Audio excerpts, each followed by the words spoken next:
Здравствуйте, друзья!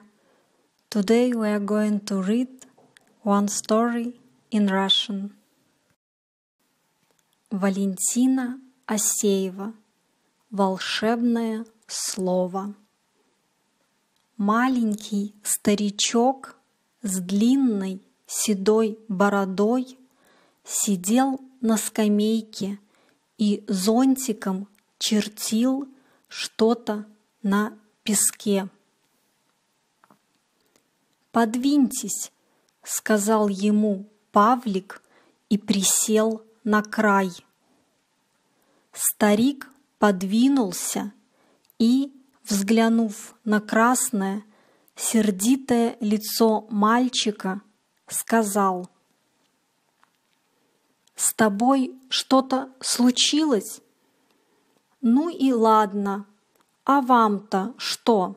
— покосился на него Павлик. «Мне ничего, а вот ты сейчас кричал, плакал, ссорился с кем-то». «Еще бы!» — сердито буркнул мальчик. «Я скоро совсем убегу из дому». «Убежишь?» «Убегу, из-за одной Ленки убегу». Павлик сжал кулаки. «Я ей сейчас чуть не поддал хорошенько. Ни одной краски не дает. А у самой сколько?» «Не дает?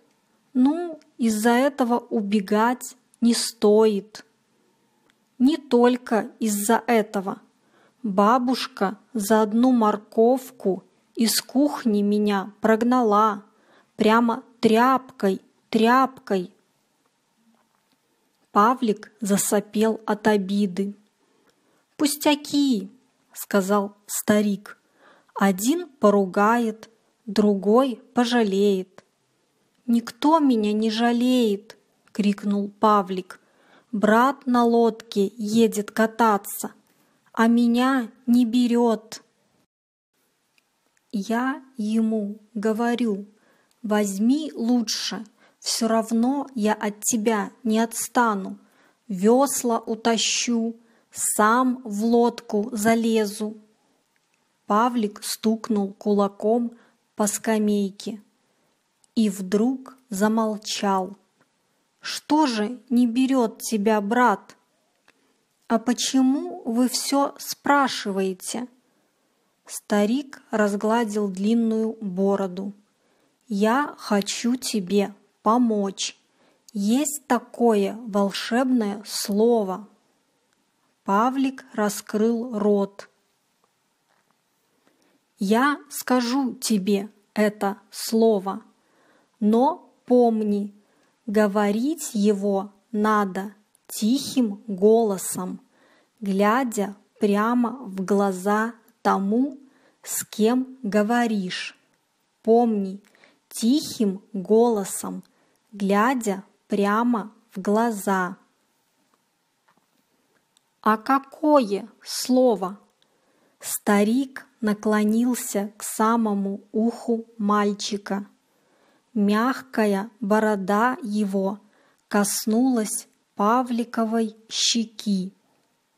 Он прошептал что-то и громко добавил: «Это волшебное слово, но не забудь, как нужно говорить его». «Я попробую», — усмехнулся Павлик. «Я сейчас же попробую». Он вскочил и побежал домой. Лена сидела за столом и рисовала. Краски зеленые, синие, красные лежали перед ней. Увидев Павлика, она сейчас же сгребла их в кучу и накрыла рукой. «Обманул старик», — с досадой подумал мальчик. разве такая поймет волшебное слово? Павлик боком подошел к сестре и потянул ее за рукав. Сестра оглянулась. Тогда, глядя ей в глаза, тихим голосом мальчик сказал: «Лена, дай мне одну краску. Пожалуйста». Лена широко раскрыла глаза. Пальцы ее разжались, и, снимая руку со стола, она смущенно пробормотала: «Какую тебе?» «Мне синюю», — робко сказал Павлик. Он взял краску, подержал ее в руках, походил с нею по комнате и отдал сестре. Ему не нужна была краска. Он думал теперь только о волшебном слове. «Пойду к бабушке. Она как раз стряпает, прогонит или нет». Павлик отворил дверь в кухню. Старушка снимала с противня горячие пирожки. Внук подбежал к ней, обеими руками повернул к себе красное морщинистое лицо, заглянул в глаза и прошептал: «Дай мне кусочек пирожка, пожалуйста». Бабушка выпрямилась. Волшебное слово так и засияло в каждой морщинке, в глазах, в улыбке. «Горяченького, горяченького захотел, голубчик мой», — приговаривала она, выбирая самый лучший, румяный пирожок. Павлик подпрыгнул от радости и расцеловал ее в обе щеки.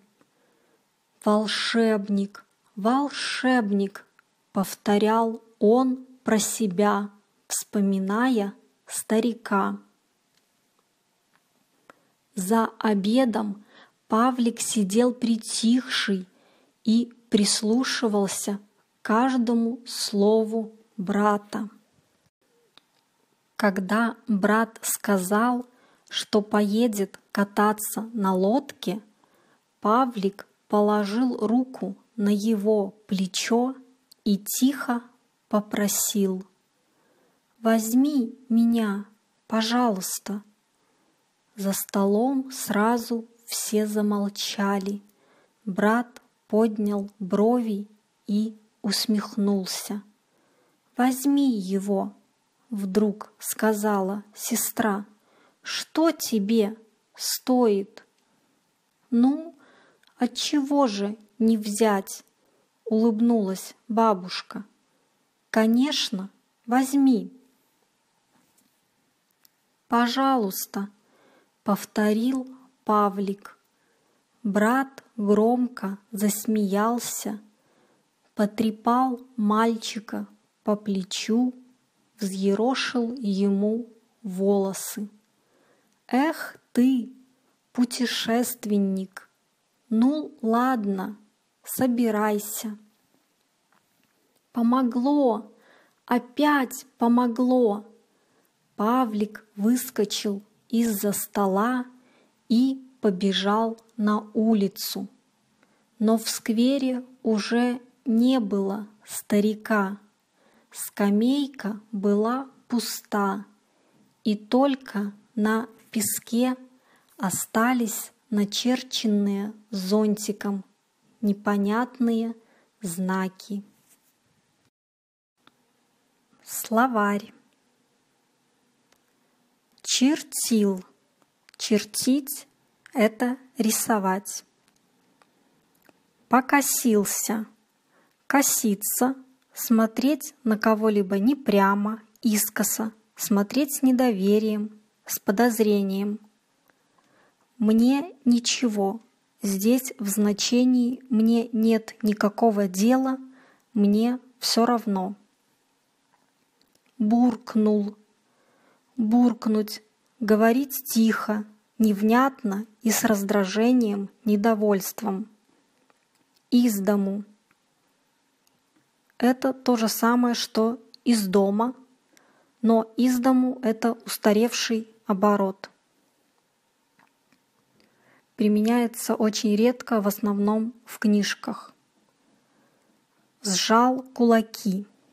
Сжать кулаки — это значит рассердиться, обидеться, хотеть отомстить. Чуть не поддал. Чуть не поддать — это значит чуть не ударить, хотел ударить. А у самой сколько? Здесь в значении много. Утащу. Утащить — это унести, украсть, спрятать. Стукнул кулаком по скамейке. Стукнуть кулаком по скамейке — это значит рассердиться. Вскочил. Вскочить — это быстро подняться. Сгребла краски в кучу. Сгрести в кучу — собрать все в одно место. Широко раскрыла глаза. Широко раскрыть глаза — это значит удивиться. Пробормотала. Пробормотать — это говорить тихо, невнятно. Сказать тихо, невнятно. Походил с нею. Чаще используется в литературном языке, в книгах. В разговорной речи походил с нею. Стряпает. Стряпать — готовить еду. Отворил. Отворить — это открыть. Устаревший оборот, устаревшее слово. Волшебное слово засияло. В этом контексте бабушка обрадовалась. Приговаривала. Приговаривать — это повторять несколько раз. Румяный пирожок — это хорошо приготовленный пирожок, который выглядит красиво. Притихший — очень спокойный. Прислушивался. Прислушиваться — это слушать очень внимательно.